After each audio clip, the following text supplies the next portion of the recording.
Have you ever known anyone who seemed to be born under a dark star? From day one, Murphy's Law seemed to rule their lives, and they just couldn't catch a break. Maybe you felt that way yourself, as if no matter how hard you try, the deck just seems to be stacked against you, and no matter how hard you plan, everything is destined to fall apart. Gary and I had a friend in college. We'll call her Julie to protect her privacy. Julie was the nicest person in the world, but she didn't come from the easiest background. School was not easy for her, inside the classroom or out. And while we were in school, she was in a terrible accident, causing her a major setback. And then suddenly, one fall, when we all came back to school, Julie did not. We reconnected later in life, thanks to Facebook, and learned that Julie had married and had children, but the marriage ended, and not particularly amicably. Thank you. Julie continued to struggle with loneliness, with job security, with keeping a roof over her head. She lost her beloved mother. She struggled to maintain ties with loved ones, and then, without warning, one of her children was struck with severe illness. As we all know, there is nothing in life worse than having something happen to your child. Looking at just these facts, it seems almost as if Julie's life often just seems cursed. And when you meet someone like that, you wonder, how can so many bad things happen to such a good person? Because Julie is a good and decent and kind and loving person.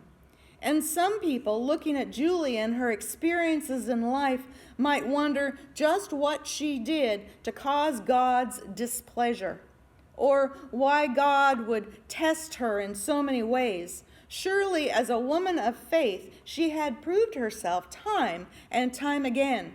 Surely, as a woman of faith, she had thanked God for her blessings as they came her way. And wouldn't that be enough? So, our gospel writer tells us a story of 10 lepers. These poor people were certainly at the wrong time and place in history. Oh, how modern medicine has changed things. We can look at them with our 21st century vision and view them so compassionately and so clearly. But let's take a look at them with first century eyes for a moment. These people are frightening. We absolutely must stay away from them. They're obviously not the kind of people we want our children or our children's children to be exposed to. What kinds of things have they done in life to be thusly cursed, to make God so horribly angry with them? Not only that, but if we get too close to them, if they touch us, if we might catch what they have, our lives would be cursed. Even if we're pure and innocent, and even if we don't catch it, we'll be unclean, impure. These are not the kind of people we can have in our midst. They can't live amongst us. They'll bring down our property values, by golly. Okay, now change gears with me a little bit. Now I want you to walk in the cloth-bound footsteps of one of the lepers. You may not even have all of your toes anymore. You may have stepped too close to a fire at some point and not even know it, but walking has become difficult for you. People are wary of you as you make your way down the road. They don't like your looks. They always seem to keep a safe distance. Sometimes they shout obscenities your way. Sometimes they throw things and tell you to leave their villages, their neighborhoods. You know you're never welcome. Sometimes not even in your own home with your own family.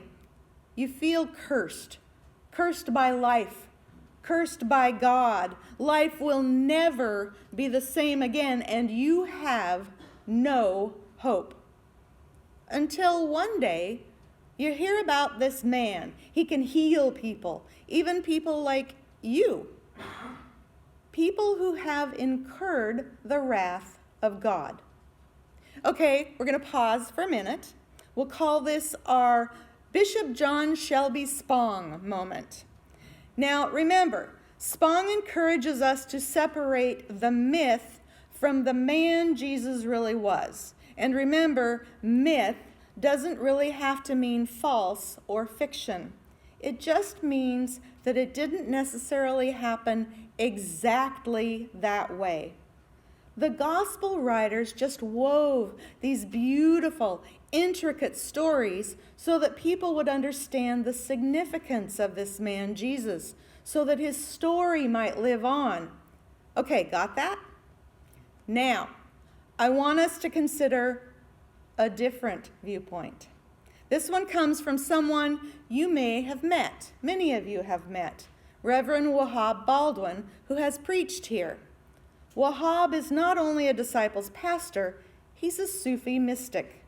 He reads progressive writers, Christian theologians, progressive theologians, like Bishop Spong, John Dominic Crossan, and Marcus Borg. Wahab says that as much as he loves all of these scholars, they've lost sight of one very important thing. They've lost sight of Jesus as a mystic.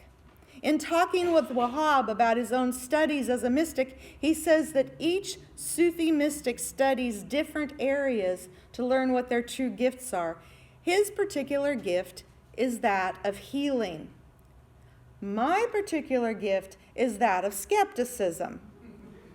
But Wahab makes me wonder because he's highly intelligent, incredibly faithful, and one of the most gentle-spirited, loving human beings I have ever met. So if Wahab could have this gift, could it be possible that some other man 2,000 years ago might have been able to heal people as well? Okay, we're going to shift again. Are you still with me? Put yourself on that road, in that time and place, and suspend your disbelief if you're a disbelieving person just for a moment. And imagine that those lepers were healed, really healed. The curse has been lifted. Can you imagine? What an incredible moment. They had to be removing bandages and flexing muscles and checking out every square inch of their bodies. Look at this. Look at this. Standing on tippy-toe, balancing, skipping, and running down the road to see those priests. There they go. Bye-bye, lepers. Except one. He turns around and comes back, and Jesus notices only one comes back to say thank you. Mark Harris, an Episcopalian priest in Minnesota, wrote a wonderful article entitled, "And Jesus Laughed." He said, "When I read this passage, I like to hear the inflection that Jesus gave to these words. We're not 10 made clean, but the other 9, where are they?" The inflection of the words makes a considerable impact on the meaning of the reading as heard and would tell us much about Jesus' reaction. Harris talks about both this passage and earlier verses when Jesus sends forth 70 of his followers to do ministry. He says that when Jesus addresses this man who comes back to thank him, just as when he spoke to the 70 upon their return, it was an amused, delighted, smiling, and soon to be laughing reaction to wonderful news. The whole of this little snippet of conversation should be read as an explosive, delighted laugh, the laugh of triumph over a great evil. When you look at life, what do you see? When you look at your own life, Do you see curses and blame and the dark forces of evil swirling all around?